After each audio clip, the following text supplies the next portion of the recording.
Hi friends, welcome to Dhivya's lifestyle. இன்னைக்கு chicken gravy எப்படி செய்யலாம்னு பார்க்கலாம். இது வந்து ரைஸ், idly, dosa, chapati எல்லா கூடயுமே வந்து சூப்பரான காம்பினேஷனா இருக்கும். இதுக்கு வந்து நான் ஃபர்ஸ்ட் வந்து ஒரு गरम மசாலா வந்து ரெடி பண்ணிட்டு இருக்கேன்.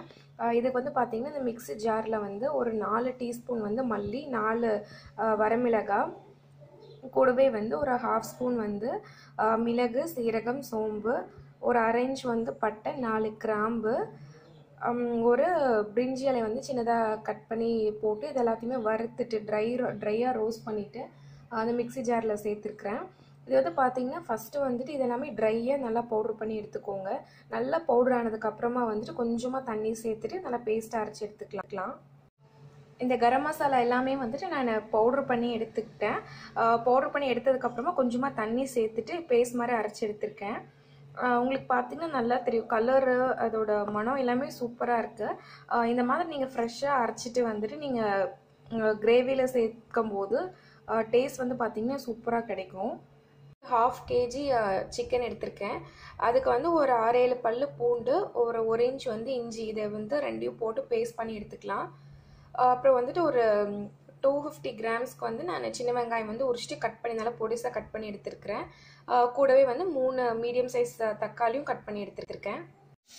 சிக்கன் கிரேவி வந்து நான் ரெடி பண்ண ஸ்டார்ட் பண்ணிட்டேன். இதுக்கு வந்து பார்த்தீங்கன்னா ஒரு 4 ஸ்பூன் எண்ணெய் சேர்த்துட்டு கடுகு பொரிஞ்சதுக்கப்புறமா கட் பண்ணி வச்ச வெங்காயம் வந்து இதில் சேர்த்துக்கிட்டேன். கூடவே வந்து கருவேப்பிலை, ஒரு பச்சை மிளகாய், 2 காஞ்ச மிளகாய் சேர்த்துட்டு நல்லா வதக்கிட்டுருக்கேன். இது வந்து பாதி கூடவே வந்து இதுக்கான உப்பும் சேர்த்துக்கிட்டேன். இது பாதி வதங்கினதுக்கப்புறமா நம்ம அரைச்சி வச்சுருக்க பேஸ்ட்டும் இஞ்சி பூண்டு பேஸ்ட்டும் சேர்த்துக்கலாம். வெங்காயம் நல்லா வதங்கினதுக்கப்புறமா நான் இஞ்சி பூண்டு பேஸ்ட்டு சேர்த்துட்டு வதக்கிட்டுருக்கிறேன். இது வந்து இஞ்சி பூண்டு பார்த்தீங்கன்னா நீங்கள் மிக்சியில் போட்டுட்டு பேஸ்ட்டாக பண்ணுறதுக்கு பதிலாக நல்லா இடிச்சிட்டு சேர்த்துக்கிட்டிங்கன்னா டேஸ்ட் நல்லாயிருக்கும். நான் இஞ்சி பூண்டு பேஸ்ட்டில் நல்லா வதங்கினதுக்கப்புறமா பார்த்தீங்கன்னா அரைச்சி வச்சுருக்க அந்த கரம் மசாலா பேஸ்ட்டு வந்து சேர்த்துக்கிறேன். இது பார்த்தீங்கன்னாவே உங்களுக்கு தெரியும், நல்ல ஒரு சேர்த்ததுக்கப்புறமா ஒரு டார்க் ஒரு மாதிரி நல்ல ஒரு ப்ரௌன் கலரில் இருக்குது. இந்த மசாலா தான் வந்து பார்த்திங்கன்னா கிரேவிக்கு வந்து ஒரு நல்ல கலர் கொடுக்கும். இது நல்லா எண்ணெய் பிரிஞ்சு வதங்குற அளவுக்கு வதக்கிட்டு அதுக்கப்புறமா நம்ம தக்காளி சேர்த்துக்கலாம். இதில் வந்து நான் தக்காளி சேர்த்துட்டு வதக்கிட்டு இருக்கிறேன். இப்போ வந்து இந்த கிரேவிக்கு தேவையான மசாலாஸ் வந்து சேர்த்துக்கலாம்.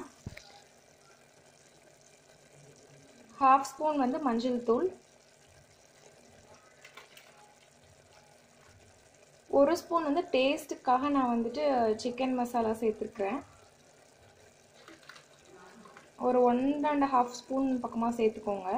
ஆல்ரெடி நம்ம காரத்துக்கு வந்து மிளகு எல்லாமே காரம் தான், அதனால் அதுக்கு தகுந்த மாதிரி பார்த்து சேர்த்துக்கோங்க. இப்போ வந்து ஃபுல் கிரேவிக்கு தேவையான உப்பு எல்லாமே வந்து சேர்த்துக்கலாம். இப்போ இந்த தக்காளி நம்ம சேர்த்துருக்க வெங்காயம் எல்லாமே வந்துட்டு ஒரு நல்ல ஒரு பேஸ்ட்டாக கிடைக்கணும், அது வரைக்கும் நல்லா வதக்கி எடுத்துக்கலாம். இதுக்கான மசாலாஸ் வந்து இவ்வளோ தான், வேறு எதுவும் நம்ம சேர்த்துக்க தேவையில்லை. கிரேவி நல்லா எண்ணெய் பிரிஞ்சு வந்ததுக்கப்புறமா நான் அதில் 1/2 kg சிக்கன் சேர்த்துக்கிட்டேன். இது வந்து பார்த்தீங்கன்னா இப்போது வந்து தண்ணி எதுவும் சேர்த்துக்க தேவையில்லை. ஒரு மீடியம் ஃப்ளேமில் வச்சுட்டு ஒரு 5 மினிட்ஸ் வந்து நல்லா அது வந்து குக் பண்ணலாம். இப்போ ஒரு 5 மினிட்ஸ் ஆயிடுச்சு பாருங்கள். இதுலேயே வந்து இந்த சிக்கன்லேயே வந்து தண்ணி விட்டு வந்திருக்கு. இப்போ வந்து இதுக்கு உங்களுக்கு தேவையான அளவு தண்ணி சேர்த்துக்கோங்க. சேர்த்துட்டு வந்து ஒரு 2 ஸ்பூன் வந்து தேங்காய் அரைச்சிட்டு பேஸ்ட் பண்ணி இது கூட சேர்த்துக்கோங்க. நான் எனக்கு வந்து ஒரு திக் கிரேவியாக செய்ய போகிறேன், அதனால் தண்ணியோட அமௌண்ட் வந்து கம்மியாக தான் சேர்த்துக்க போகிறேன். இப்போ வந்து பார்த்தீங்கன்னா நான் தேங்காய் பேஸ்ட்டு தேவையான அளவுக்கு தண்ணி சேர்த்துக்கிட்டேன். கொஞ்சமாக மல்லி இலை சேர்த்துக்கிட்டு உப்பு செக் பண்ணிக்கோங்க. உப்பு செக் பண்ணதுக்கப்புறமா நல்லா இது வந்து நல்லா கொதி வரும். கொதிச்சதுக்கப்புறமா நீங்கள் குக்கர் மூடி போட்டுட்டு ஒரு ஹை ஃப்ளேமில் வச்சுட்டு 3 விசில் விட்டு எடுத்துக்கோங்க. சிக்கன் கிரேவி வந்து ரெடி ஆயிரும். ஸோ ப்ரெஷர் ரிலீஸ் ஆனதுக்கப்புறம் நான் ஓப்பன் பண்ணியிருக்கிறேன். பாருங்கள் கிரேவி வந்து எவ்வளோ சூப்பராக கிடச்சிருக்கு அப்படின்ட்டு.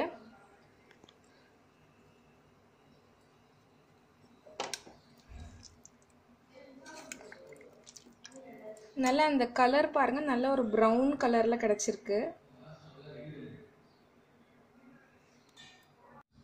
நம்ம லன்ச் பார்த்திங்கன்னா chicken gravy, boiled egg, rice, chicken gravy வந்து சூப்பராக ரெடி ஆயிடுச்சு. நல்லா எம்மியாக சூப்பர் டேஸ்ட்டில் இருந்தது. கண்டிப்பாக எல்லோரும் ட்ரை பண்ணி பார்த்துட்டு எப்படி இருக்குன்னு சொல்லுங்கள். தேங்க்ஸ் ஃபார் வாட்சிங். தேங்க்யூ.